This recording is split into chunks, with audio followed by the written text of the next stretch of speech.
Welcome to Gandy's Builds. My name is Josh. In today's video, we're going to be doing cabinet doors. So first, we're going to build the doors for our cabinet under our island, and then I also finished all our upper cabinets. But I'll get into detail on how I make all my doors. I do a little bit different because I like a thick door. I don't like the thin 1/4-inch centers, so I use a 1/2-inch MDF, but in a shaker style. But let's do a tutorial on how I like to do my doors. 1/2-inch overlay on tops, bottoms, and sides. So what I do is I just do reference marks. I have a exact milled 1/2-inch. So what I do is I just put some reference lines. This way, when I line up the doors and do my measurements, they're there, and I can just use reference points. Alright, so the way I measure my doors, we take the width of our cabinet door opening, which is 22, add the inch, 23.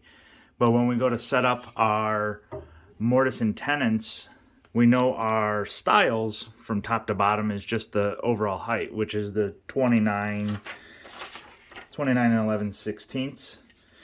But to get the rail width, you take your measurements and then you minus 1.5 inches on this side and then on the other side, which would be 3 inches.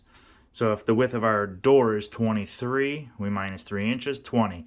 So that just gives you your rail measurement. So this one's a pretty straightforward door.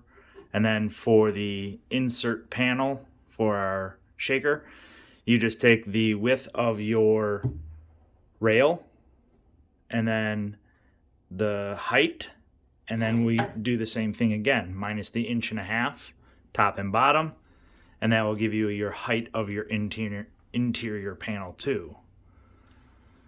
Hope that helps. And again, we're going to be showing you, I'm going to be going through building, cutting in this video. Raise it up to that height, close to. I don't have a 3/4 stack, but what I do, I just leave a little piece of metal over the edge, and when I feel it touch, and just so you know, I am touching the blade. I do have my safety key pulled, so if I do reach over and try to turn it on, the blade is, or the saw table is off. I am done with the setup. Key is in. Now we have to set up our distance, just a scrap piece. So what we do is if we line it up with we can do our 1/4-inch measurement, which would be center, because we're 48 for 3/4, center would be 24, 1/4 would be 16, so we draw a 16 mark, and then we draw a 32 mark, and that's going to be our center for our mortise to cut out. And then all we have to do is line this up on our table saw.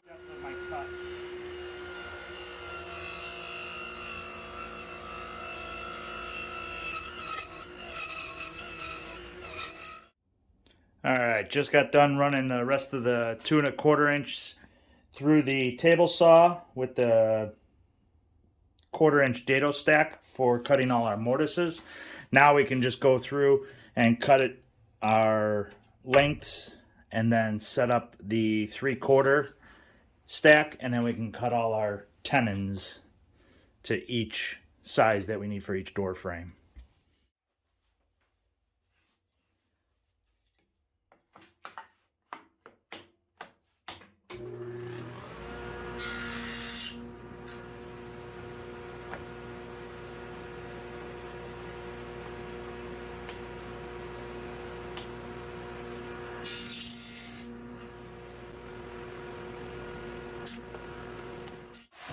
This line should disappear once we start cutting.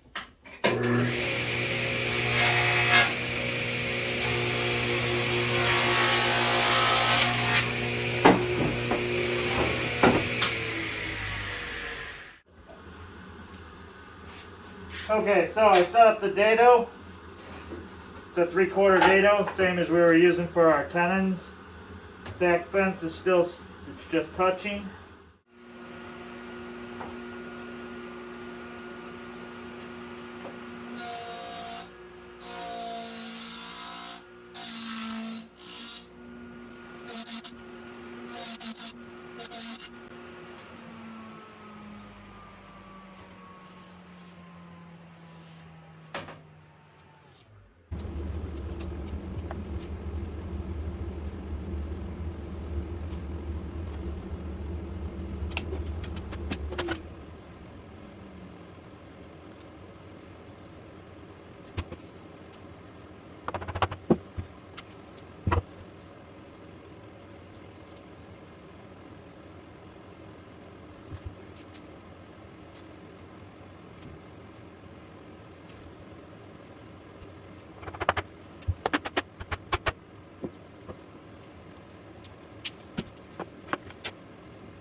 Alright, so we took our doors out of the clamps. I did sand them all smooth.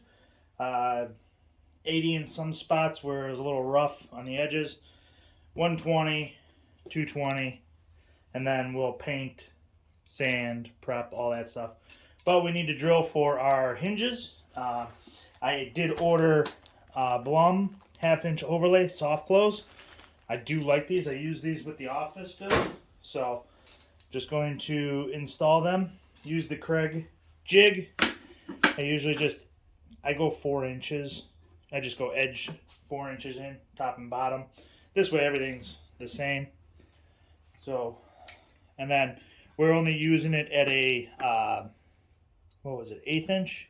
Yeah, number 3 is an 1/8 inch off the edge for the 1/2 inch. So that's what it gives you.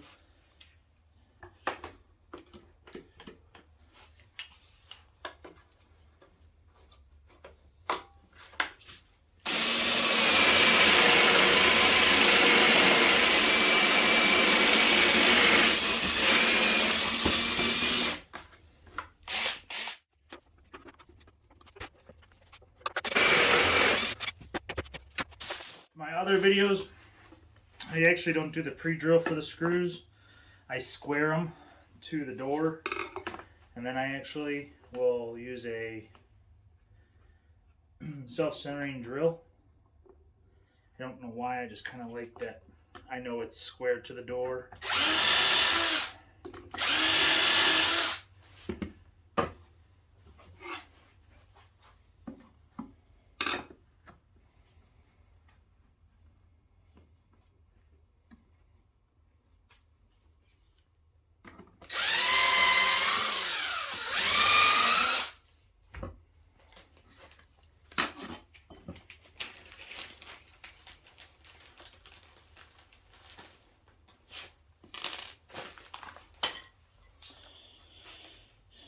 I do have the chuck set to, it's set to like 1, so just clutches out and don't strip anything.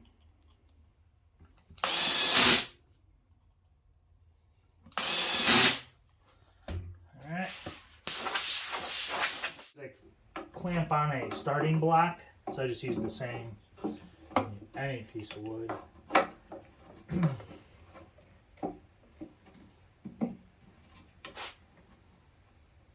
This will just hold us at our start line, and then I can just drop the door and then drill it, and then we can mount it.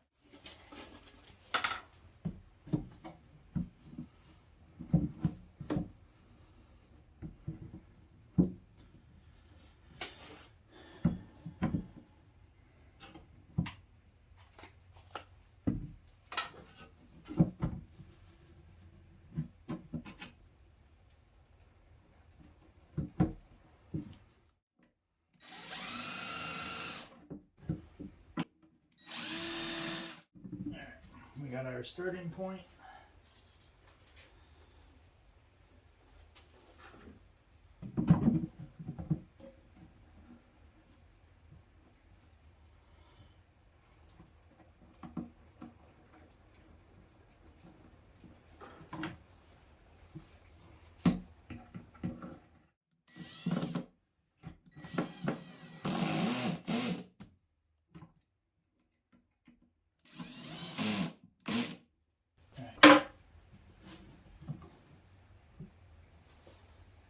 so we're lined up over here, little there. We'll check our back gap in here. So that's the gap between the door and the frame. So it looks like we have a little bit down at the bottom.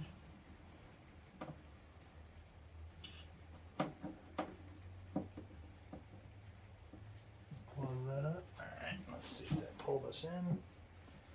Okay. Now, the top of our door is good, the bottom. So what I want to do is pull the door back a hair. And now, by pulling the door back, it puts us on our scribe line there, and up here, and there. So that gets us in the ballpark. So what we'll do is we'll get the other door on, and then once I line up to those scribes, we'll check our fitment between, make sure everything's good, and go from there. So let's get. So we'll get this door on for. Got the door installed, all square to the lines, reference lines. This is the 1/2 inch piece. Perfectly slides down for gap wise. So definitely looks good. 30 inch above the stove. So we'll have to run our ducting and stuff out for the microwave vent. But yeah, so far everything looks pretty good on this.